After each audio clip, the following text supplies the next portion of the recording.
قربانی کے وجوب کے ساتھ، یعنی جس کے اوپر قربانی واجب ہے وہ بھی اور جس کے اوپر نہیں واجب ہے وہ بھی، ذی الحجہ کا چاند نظر آتے ہی وہ اپنے بال ناخن وغیرہ نہ تراشے۔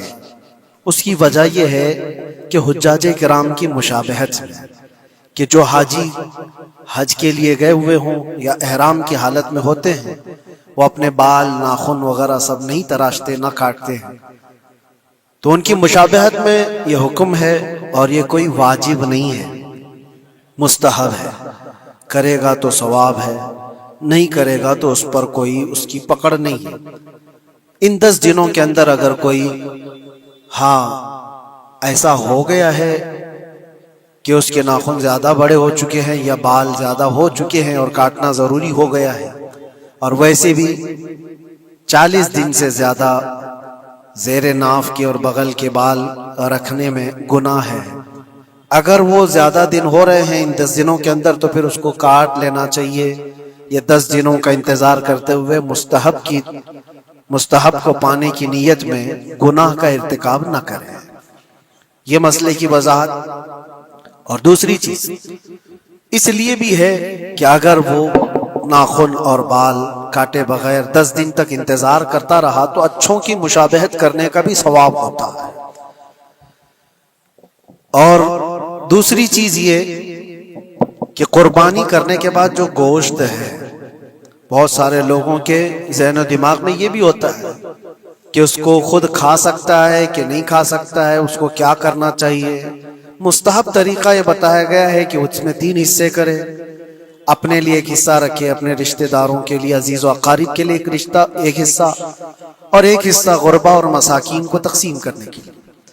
لیکن یہ بھی مستحب ہے، اس میں واجب نہیں ہے۔ چاہے تو پورا حصہ کھا سکتا ہے اکیلا، چاہے تو پورا حصہ بانٹ بھی سکتا ہے، یہ بھی واجب نہیں ہے۔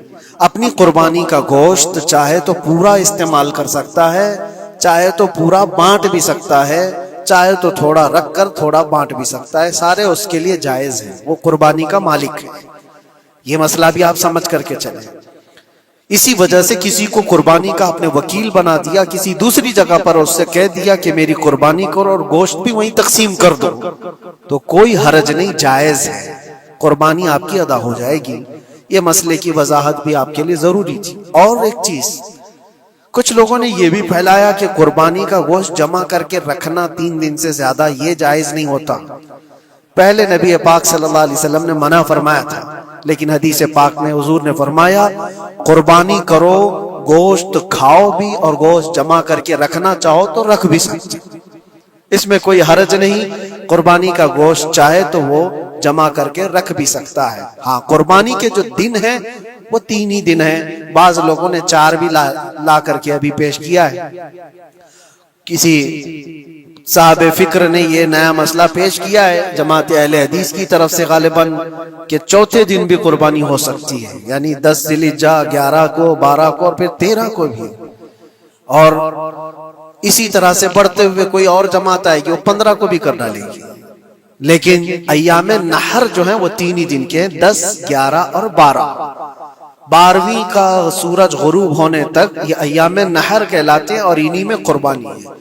اور قربانی کے لیے جو جانور ہیں وہ سب آپ کے سامنے پھیلے ہوئے ہیں۔ علم حاصل کرنا بھی مسلمان پر فرض ہے، کچھ چیزیں آپ بھی حاصل کریں، کچھ چیزیں آپ بھی پڑھیں اور کسی نہ کسی طرح سے معلومات حاصل کریں، ورنہ تو ایسا ہی ہوگا کہ آپ جاہل رہیں گے اور لوگ آپ سے ساتھ کھیلتے رہیں گے۔ ایک بات یہ بھی ہے، علم حاصل کرو لیکن صرف گوگل سے بھی نہیں۔ صرف گوگل سے حاصل کرنے والا تو پھر وہ مرغی کی بھی قربانی کرتا ہے، انڈے کی بھی کرتا ہے، صرف گوگل کے شاگرد جو ہوتے ہیں۔